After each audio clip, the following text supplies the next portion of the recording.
This is breaking news. Lauren Boebert ran her gun-themed restaurant for years. The new district she hopes to win has a Shooters too. Lauren Boebert shot to fame with her gun-themed restaurant Shooters Grill, where waitresses served customers flouting loaded firearms in hip holsters, and tourists increasingly flocked as the NAGA Republicans' profile rose. That Shooters, in the appropriately named town of Rifle, shut down 2 years ago, just as Boebert has begun closing the chapter on the constituency where it's located and where she's the incumbent. Rather than seeking re-election in the 3rd congressional district, Boebert abandoned ship to run in a new constituency eastward, and as luck would have it, there's another Shooters there.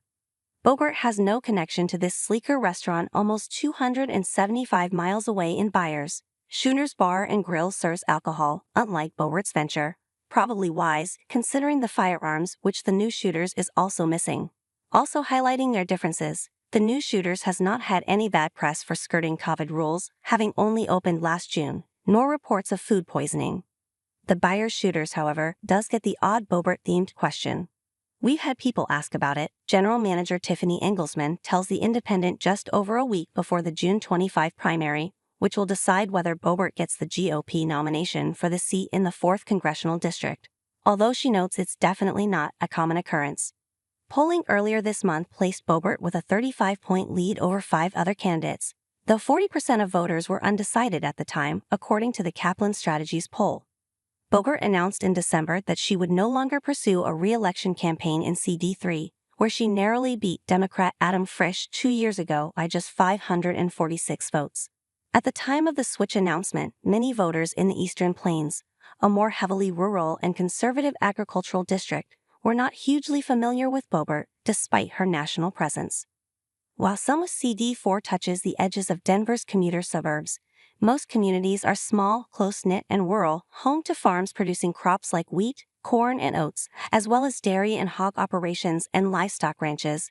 The district stretches to the Kansas border and is considered Colorado's agricultural heartland, a cultural world away from liberal Denver and the state's ski towns. Familiarity with Boebert and her voting record has increased since December as word trickled out, says constituent Nichelle Wingo, shopping at the Byers General Store just down the street from the town's Shooters. I just know she fights for us and fights for our rights, she tells The Independent. I love what she did up there, she adds, referring to Boebert's old constituency. I was like, oh, I wish she was down here. Next week's primary will determine how many other voters share the sentiments of Wingo, who also works at the store's pharmacy and overhears local gossip, which tends to focus more on the national scene than local. They just talk about the president, Wingo says. They don't talk about anybody else. She'd been hoping to stop at Boebert's former restaurant Shooters on the way to drive her daughter to college in Grand Junction, on the other side of the state, but was sad to learn the business had closed. Her daughter, who is old enough to vote, was unfamiliar with Boebert. The space on Rifle's Main Street, which used to be filled with guns and Second Amendment-themed paraphernalia beside cardboard Trump kitouts, has been replaced by a Mexican eatery. And it remains to be seen how much of a mark Boebert will leave on this new constituency, where the Republican primary is heavily crowded and where rancor remains about her carpetbagging move. Lauren Boebert doesn't know CE4. She doesn't know this district, its constituents, or its strengths and challenges. Republican State Senator Byron Pelton and his wife wrote this month in a letter to the Sterling Journal-Advocate endorsing rival Jerry Sonnenberg in the primary. She hopes that by spending her massive marketing budget, primarily earned from her previous district, that you will vote for her because you have been inundated with her advertising materials. We've had people tell us they are voting for Boebert because she's a fighter, and she's not afraid to get on TV and speak her mind. We would ask you to consider that being an effective legislator is much more than being loud and being on TV.